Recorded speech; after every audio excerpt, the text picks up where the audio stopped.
So look, so far, I don't think people have used the voting button, so I will throw the questions in the order they were made, which probably means that we'll start with you, Angela. And the first question reads, Angela mentioned unrealistic expectations of cure. Could you please expand on that? Whose expectations were unrealistic? Could this be due to language or communication difficulties? That's a great observation, I think. So that was reports from the practitioners who we interviewed, and I think much as Rochelle said, that practitioners felt that families thought coming to Australia, which is a rich country with a well-functioning health system, that at least some of the difficulties that their son or daughter experienced could be cured by coming. And I guess from the practitioner's perspective, they saw that as being unrealistic, that, a child with a significant intellectual disability, for example, would not be cured, could certainly, benefit from supports and therapy, etc., as Rochelle's talked about, but they didn't see it as realistic that there could be a cure for that. And some of the practitioners talked about how difficult that was to talk to families about, because there was obviously a real longing and a real hope that something more could be done for their son or daughter once they arrived here. Hope that answers. Thank you. I can see Rochelle nodding a lot. Rochelle, anything you'd like to add? I would also say that I think in some of the families that I've worked with, so anecdotally, I would say that a lot of families who still have families in Iraq and Syria are under pressure from those families. You've gone to Australia, why isn't this child or young person cured? So I think that even when families here start to develop acceptance, that there is that, if we think about that complex interaction, and yes, that's about international events, but that international piece still impacts quite heavily. And I think the other thing too, and I don't think that, in terms of the research, I wonder also, we know in research of the general population that families go through a journey in terms of coming to accept the child that they have, as opposed to the child that they envisaged when they had a pregnancy. But I don't know that we know a lot about what that experience is like when there is this refugee experience on top of that, and it's not just if we look at that CALD experience, I think it's the CALD experience and the refugee experience on top. So I think that, and I was, just reflecting on what Angela had said earlier, and while I was presenting, I was reflecting on the mother's journey of that, and often what Angela said about the blame that often goes with mothers, and their, how their role or their acceptance in that process. So, yeah, I think there is a lot to unpack there, and I'm not sure we know a lot of those things, but I think it does impact on when we're saying, hey, let's think about what supports are needed so that we can help this young person to participate in whatever capacity they have. We have to acknowledge that there are some unrealistic expectations, and that it is going to be a journey, that it's not like we can tell them once and it will happen. Thank you, Rochelle.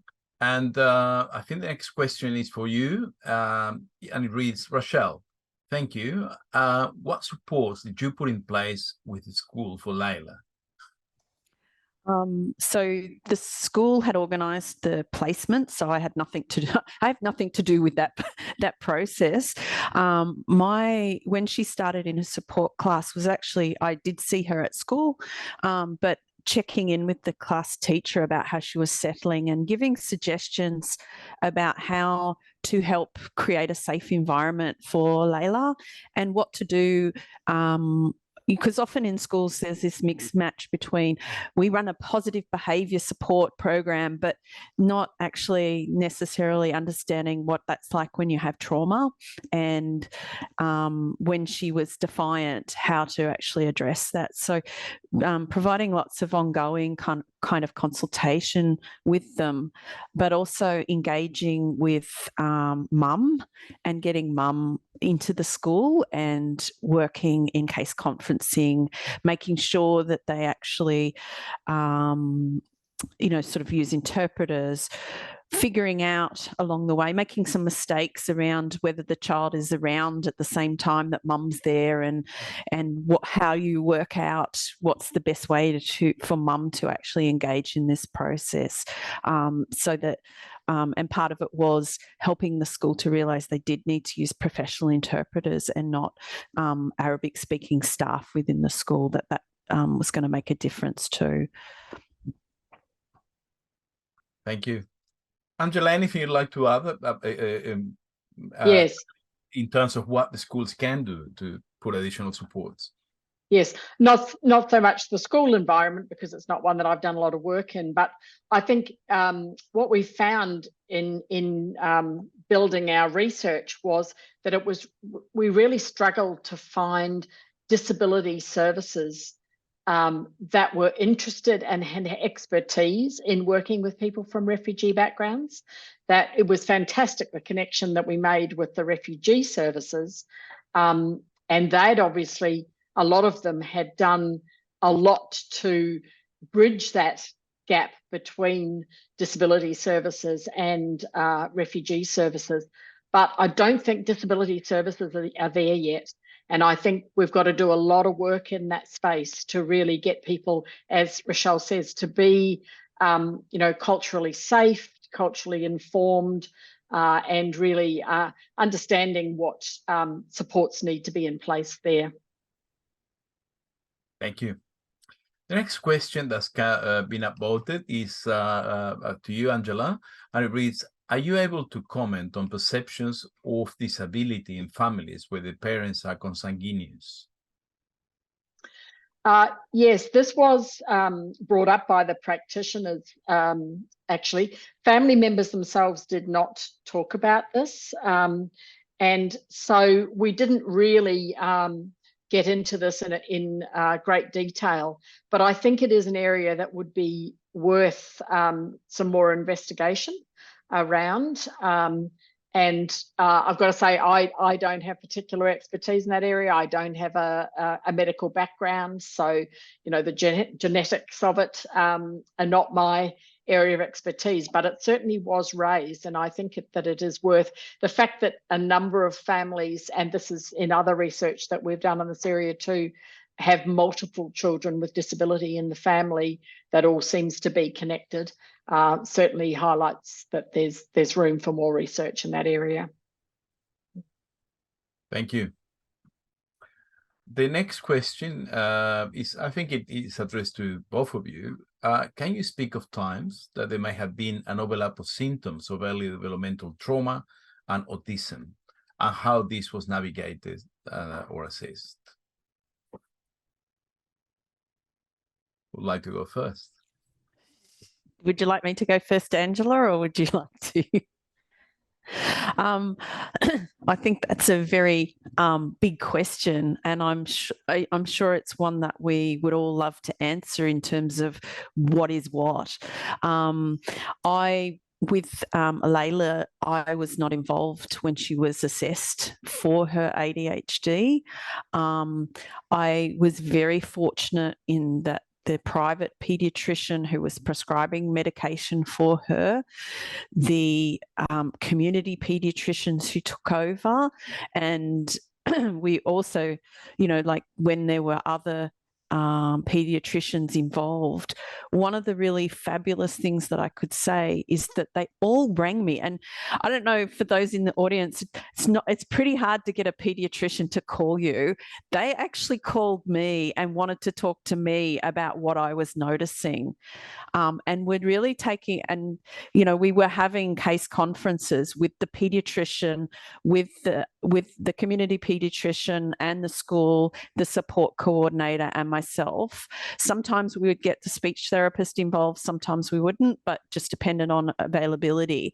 But, you know, like, I think that there was an acknowledgement by those medical people to say, yes, there was this overlap. We know there's this overlap. What we do know is that, and it's very hard, it would be very hard to tease out all of those different things. But what we do know is that medication did help her, and that the supports that we put in place for the intellectual disability, or whether there were autism-like symptoms or whatever, were the things that were going to help her. So I guess what I'm saying here is, I know we do need to consider all the overlap of all those different things. Here we took a focus of, yes, we know there's an overlap, we acknowledge it, and we're trying to cover those bases and make sure that the supports were there, rather than getting too worried about whether it was this or that. I don't know if that, I think that I know from my experience in working in school liaison and with other clients that I've worked with, that sometimes that is problematic in the school or in the medical space or in the disability service space. But I guess until such times, and I know there's a certain person in the audience who would love to research this, and I'm going to just say, keep thinking those ideas. I won't pinpoint you unless you want to be pinpointed, but you know, that I think there's more to be found in this space. But you know, we took a focus of what is it that we need to happen, rather than what caused it. And I think too, as an OT and as a play therapist, you take the person who walks into the room. You're not worried about the diagnosis, the diagnostic label per se. Yeah, and disability as a sector has really moved away from that labelling diagnostic approach, and really is looking, as Rochelle said, at the person, at what the person's strengths are, what they're able to do, and what support they need to do the things that they want to do, but are having difficulty with. So I'm not sure how useful it is really to try and tease out different labels around that. I think, as Rochelle said, you work with the person and really take that approach as your starting point. Thank you. And certainly this is resonates with the approach that we take at STARS as a whole. And the next question reads, congratulations, Professor Angela Due, on this groundbreaking research. How can your findings be fully translated from action research to the development of programs to help families, service providers, and Syrian and Iraqi communities overcome stigma, exclusion, and discrimination, and to empower people with disabilities from these ethnic groups? And that comes from Ilya Bertal. Thanks for that question. I guess that's really why we work with the partner organisations with our research, because you know, it's great to do research, but as you say, it really needs to be translated to where it's got some practical outcomes and benefits for people. And so these partnerships that are, you know, now long-standing over a 6-year period means that the research findings are being translated more into what's happening at the service provider level. And that last study that I talked about was a very practical study where we developed those resources, which we've now distributed pretty broadly through the different communities. And I keep watching the YouTube like numbers and see them going up, which is fantastic, because hopefully that means that they're being viewed by people who are going to find them useful. But I think you raise a really good issue in terms of that what's really now known as knowledge translation, that getting research out there so that the people who can benefit from it know about it, and it's not just in academic publications which only a few people with access to them read.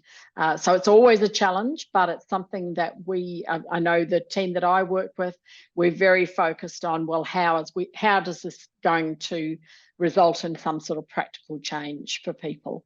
And I think that's because I've come from a service provider background myself. I worked in the disability sector as a provider, and so I know that it's so important to take that next step. Yeah, but always more to be done. Always. Yeah. Thank you. Next question comes from Rosemary Signorelli, and it reads, have you considered ways, and to both of you, have you considered ways we can collaborate to study and reduce the impacts for asylum seekers and non-permanent refugees who have extremely limited or no access to disability services? And some follow-up questions that we may, since we've only got 5 minutes left, wrap together. How can we also collaborate to increase understanding of refugee trauma for health workers and therapists working with refugees with disability, so that we can collaborate, to address the child support needs and ensure they're met?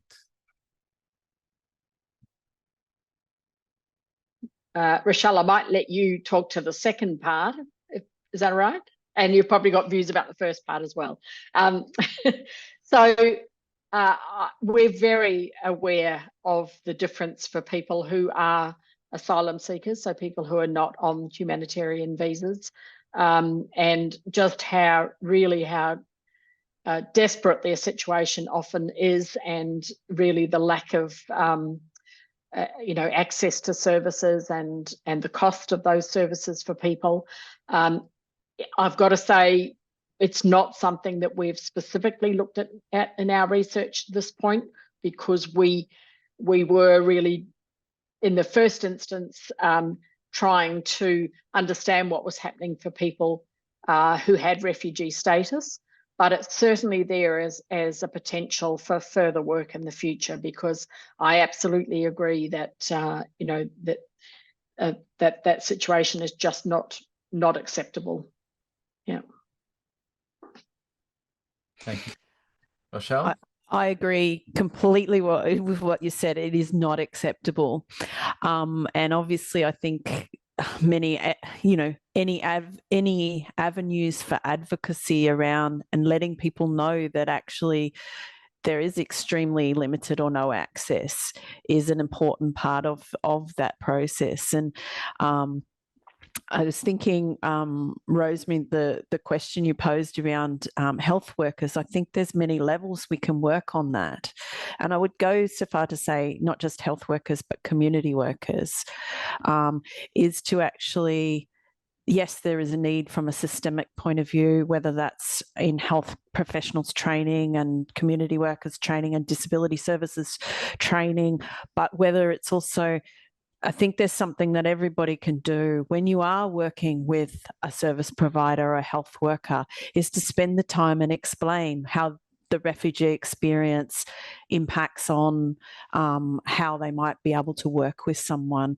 And certainly, while I'm not saying that, what I presented was at all perfect in any way, one of the things in reflecting on it was that there was a lot of work and there was a lot of time spent connecting with the people that were working with Layla and saying to them, the reason why this is challenging is X. These are the things that I've found have worked, but these are the things. And so people would then say, I've been thinking about this as the next step. What do you think? And actually, and fortunately for my position, I'm able to do that. But, sometimes it's not just the big things of the big studies or the big advocacies and there, I know Starts and other organisations have been working very hard in the various things that have come up around disability over the last couple of years. But it's also those individual moments of collaboration and case conferences and the traditional things we do in our work anyway, but actually in a way that kind of helps to build, rather than just I'm here to talk about my little bit, I'm here also to build the capacity of the support system around this young person, because at some stage I'm not going to be involved with that young person, but maybe that support system will continue, or maybe that person will go on to work with another group of people who might have similar needs.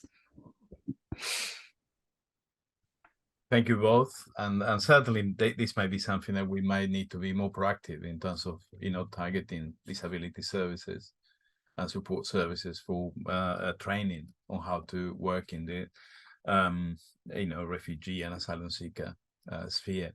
There's more questions, but we have unfortunately come to the end of our time. But I'd like to thank you both. It's been an incredibly not just insightful, but I think also a joy to hear you both.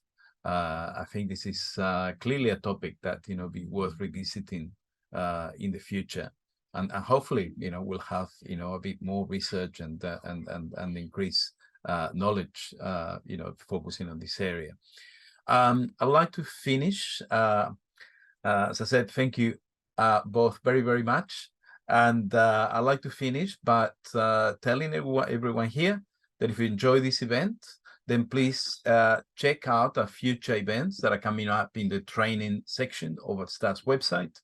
And you can also subscribe to a newsletter for updates via the website. The next STARS Clinical Masterclass is scheduled to be held on the 18th of October this year. And the topic will be another very topical issue, domestic and family violence and the impact on refugee families. How can the mental health practitioner respond? Our guest speaker will be Professor Susan Rees, and the presenter from STARS will be Harani Mayuran. So thank you, everyone. Thank you, Rochelle and Angela, for your wonderful lectures, and also everyone who's participated and contributed to the night with your questions. Thank you all. Until next time.